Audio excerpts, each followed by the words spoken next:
एक बार एक महात्मा एक नगर में उपदेश देने पहुंचे थे। वहां के लोग उन महात्मा को बहुत पसंद करते थे। सभी उनके उपदेशों को काफी पसंद करते थे। उनके बताए मार्गों पर स्वयं भी चलते थे। सभी नगरवासी महात्मा से काफी प्रभावित थे। जब वो उस नगर पहुंचे तो सभी लोग उनका स्वागत करते हैं। सभी लोगों ने महात्मा के आते ही उनके ठहरने की व्यवस्था कर दी। उनके बैठने के लिए एक खुले मैदान में व्यवस्था की जाती है। महात्मा कुछ देर विश्राम करने के बाद उपदेश देने के लिए अपना स्थान ग्रहण करते हैं। सभी उपदेश देने से पहले महात्मा से एक एक करके अपने भीतर उत्पन्न अपने प्रश्नों को एक एक करके उनसे पूछते हैं। जब महात्मा सबको उत्तर दे रहे होते हैं तभी उनके सभी शिष्यों में से वहां बैठा एक शिष्य महात्मा से कहता है कि गुरुदेव, हर व्यक्ति के भीतर कोई ना कोई कमी अवश्य होती है, लेकिन हर कोई उसे स्वीकार नहीं करता।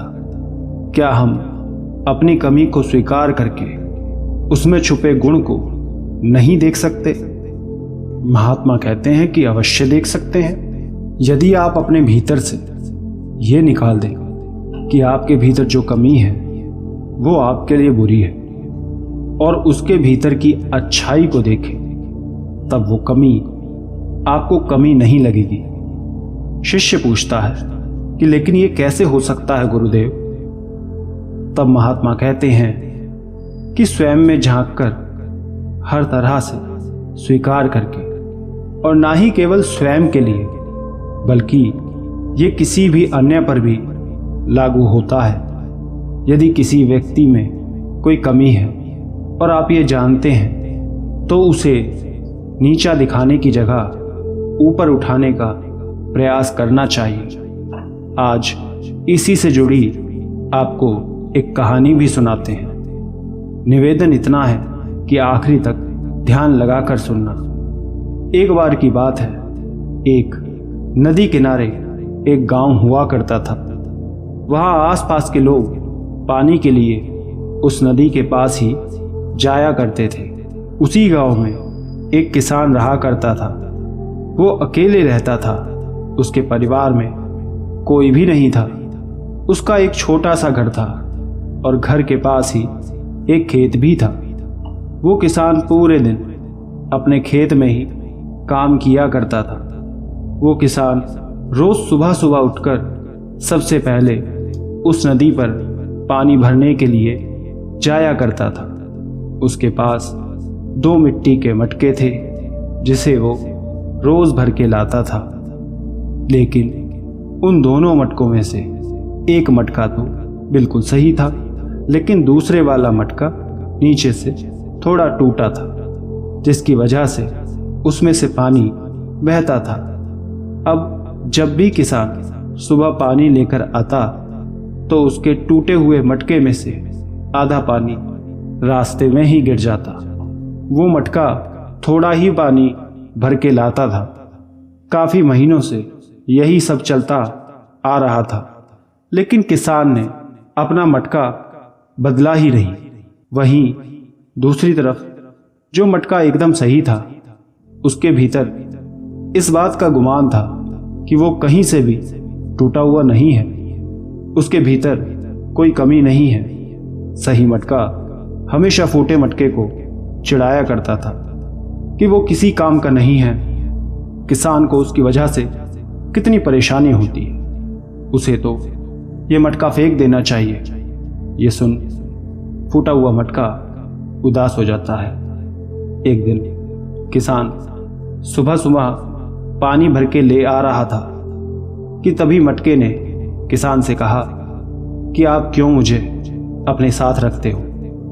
मैं तो किसी काम का भी नहीं हूं, उल्टा आपकी मेहनत खराब कर रहा हूं। आप मुझे फेंक दें। एक फूटे मटके का क्या स्थान? ये सुन किसान घर जाता है और मटके से कहता है कि किंतु तुम्हें ऐसा क्यों लगता है कि तुम्हारा कोई उपयोग नहीं है। फूटा मटका कहता है कि क्योंकि मैं किसी काम का नहीं हूं, आपकी बस मेहनत खराब करता हूं। किसान कहता है कि ठीक है, मैं तुम्हें फेंक दूंगा, लेकिन फेंकने से पहले तुम्हें कल सुबह पानी लेकर आते समय रास्ते को ध्यान से देखते हुए आना है। मटका कहता है ठीक है। अगले दिन किसान सुबह सुबह अपने दोनों मटकों को लेकर नदी की तरफ निकल जाता है और जाते समय कहता है कि देखो, तुम्हें कुछ दिख रहा है। मटका कहता है कि हाँ, यहाँ पूरे में फूल हैं। किसान कहता है ध्यान से इस रास्ते में उगे फूलों को देखो, ये कितना खूबसूरत है। मटका बड़ी खुशी से फूलों को देखने लगता है और कुछ देर के लिए अपनी कमी को भूल जाता है। नदी किनारे पहुंच हमेशा की तरह फिर किसान दोनों मटकों में पानी भरता है। फूटा मटका कहता है कि रुको, आप मुझे क्षमा करो, लेकिन मुझ फूटे मटके में पानी मत भरो। आपकी मेहनत और पानी दोनों व्यर्थ होने से बचेगा। तब किसान कहता है कि किसने कहा ये पानी या मेहनत व्यर्थ जा रही है? मुझे तो नहीं लगता। तब किसान आगे कहता है कि एक खूबसूरत फूल जो पूरे मार्ग में खिले हुए हैं, ये सब तुम्हारी ही तो देन है, वो भी अकेले की। इसमें सही मटके का कोई सहयोग नहीं है। ये सुन फूटा मटका आश्चर्य से भर जाता है। ये आप क्या कह रहे हैं? ये कैसे संभव है? तब किसान फूटे मटके से कहने लगता है कि तुम फूटे हुए हो, ये बात मैं पहले दिन से जानता हूं, लेकिन मैंने तुम्हारी इसी कमी में तुम्हारा गुण ढूंढ लिया, उसका इस्तेमाल किया, जिसका परिणाम तुम्हारे सामने है। ये सुन के मटका कहता है कि भला मुझमें क्या ही गुण है?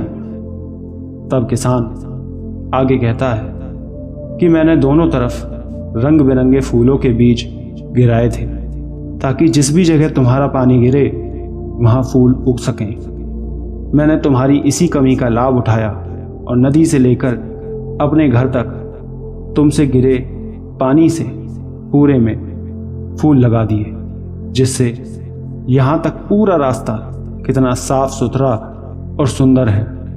ध्यान से इस दृश्य को देखो, कितना सुंदर है ये, और ये सब तुम्हारी वजह से है। इसी फूल को मैं रोज अपनी पूजा में भी उपयोग कर पाता हूँ। अब तुम ये स्वयं सोचो कि यदि तुम फूटे नहीं होते तो क्या ये सब संभव हो पाता? नहीं, ये रास्ता ऐसे ही रहता। लेकिन तुम्हारी एक कमी मेरे लिए कितनी लाभदायक सिद्ध हुई। किसान की ये सब बातें सुन मटके को भी प्रसन्नता हो जाती है कि वो इतने काम आया। कहानी को समाप्त करते हुए महात्मा जी कहते हैं, यदि इस मटके ने स्वयं की कमी को कभी सही तरह से देखा होता तो शायद उसे स्वयं की कमी पर शर्मिंदगी नहीं होती, और तब वो अपने इस गुण को देख चुका होता कि उसकी एक कमी कितनी लाभदायक है। और ये हम सभी के साथ है। हम सभी को अपनी कमी में भी अच्छाई ढूंढनी चाहिए कि उसमें क्या अच्छा हम कर सकते हैं। साथ ही हमें स्वयं से भी कभी किसी दूसरे में कमी नहीं निकालनी चाहिए, उसकी मदद करनी चाहिए कि हम उसे उसकी कमी से होने वाले लाभ से उसे अवगत करा सकें, उसका मार्गदर्शन कर सकें।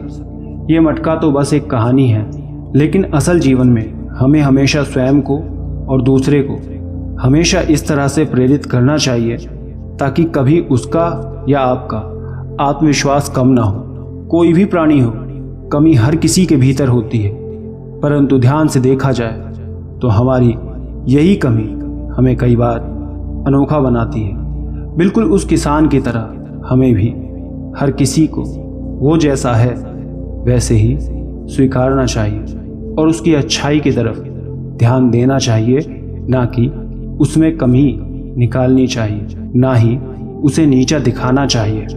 हर रूप में स्वयं को, दूसरे को अपनाओ तभी कोई आपको भी अपनाएगा।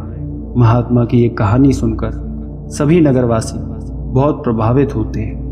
सभी उनकी इस कहानी को बहुत सराहते हैं और कहते हैं कि आपके द्वारा दिखाए गए इस मार्ग पर हम सदैव चलेंगे गुरुदेव। और फिर अंत में जाते समय महात्मा सभी शिष्यों को आशीर्वाद देते हुए कहते हैं कि हम जैसा करते हैं वैसा पाते हैं। ध्यान रखना, हमारा इस तरह से किया गया एक प्रयास एक फूटे मटके को भी मूल्यवान बना सकता है और किसी व्यक्ति में आत्मविश्वास भर सकता है, स्वयं को आत्मविश्वासी बना सकता है। और इतना कहकर महात्मा अपने आश्रम लौट जाते हैं। दोस्तों, इस कहानी से हमें यही सीख मिलती है कि व्यक्ति को अपनी और दूसरे की हर कमी को स्वीकार करना चाहिए। कमी निकालने की जगह और हमेशा स्वयं को, अन्य व्यक्ति को उस कमी के साथ आगे बढ़ने की, उसे अपनाने की, उस कमी से कुछ अच्छा ढूंढ आगे बढ़ने की प्रेरणा देनी चाहिए। आशा करते हैं आप ये बात समझ गए होंगे। धन्यवाद।